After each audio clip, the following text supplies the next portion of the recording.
I was hired to babysit a child who only exists between midnight and 3 a.m. The ad on my university's job board was strange, but the pay was impossible to ignore. $300 per night to babysit for just 3 hours. As a broke college student drowning in student loans, I couldn't afford to be picky. The listing mentioned special circumstances and unique hours but was otherwise vague about the details. When I called the number, a woman with a soft, tired voice answered. She explained that they needed someone to watch their son between midnight and 3 a.m., 3 nights a week. The hours were non-negotiable. I'd be alone in their house during that time, as they needed to be away. She emphasized that punctuality was absolutely essential. I needed to arrive by 11:30 p.m. and could leave no earlier than 3:15 a.m. Is there anything specific I should know about your son? I asked. There was a long pause before she answered. Elijah is special. He's 6 years old and very well behaved. He just needs someone present.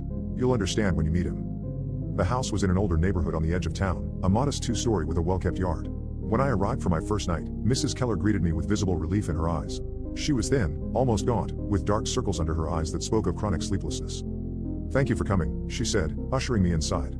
My husband and I will be back at 3:10. Elijah's room is upstairs, first door on the right, but he'll probably come find you once he's here. Where is he now? I asked, looking around the quiet house.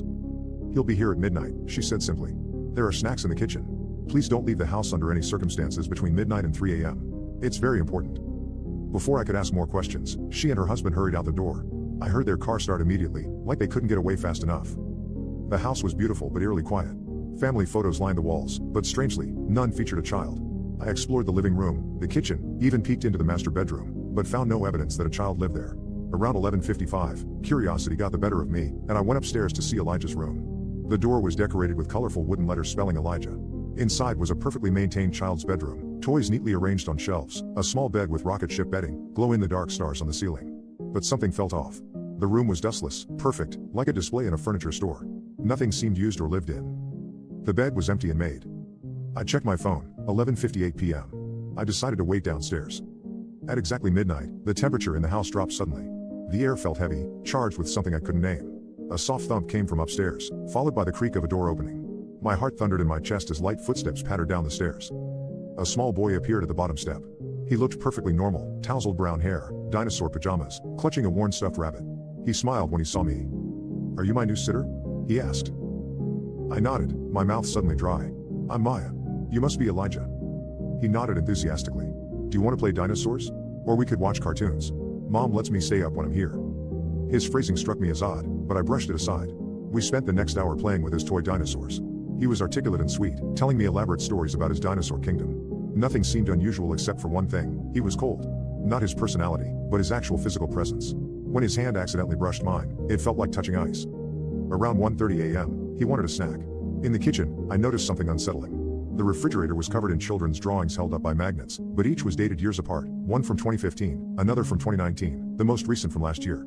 All signed by Elijah, all showing the same level of artistic development. Elijah, how old are you? I asked casually. 6, he said, munching on crackers. And how long have you been 6? He looked at me with eyes suddenly much older than his face. A long time, he answered simply. At 2:45 a.m., he grew restless, pacing by the windows. They always come back for me, he said, more to himself than to me. But sometimes I wish I could stay. What do you mean? I asked, my skin prickling with goosebumps. He turned to me, his face serious. I'm only here between midnight and 3. The rest of the time, I'm away. He said the last word like it was a place. Away where? He shrugged. I don't know. It's dark and quiet. But I'm not alone there. At 2:58 a.m., he hugged his stuffed rabbit tightly. I have to go upstairs now, he said. Will you come back to see me? I nodded, unable to speak. He climbed the stairs, and I followed at a distance. In his room, he climbed into bed and pulled the covers up. Maya? He called softly. Is being alive nice? I forget sometimes. Before I could answer, the clock struck 3 a.m. Elijah sighed, closed his eyes, and faded. Not dramatically, but like a photograph left in sunlight too long, his edges blurred, colors washing out until there was nothing.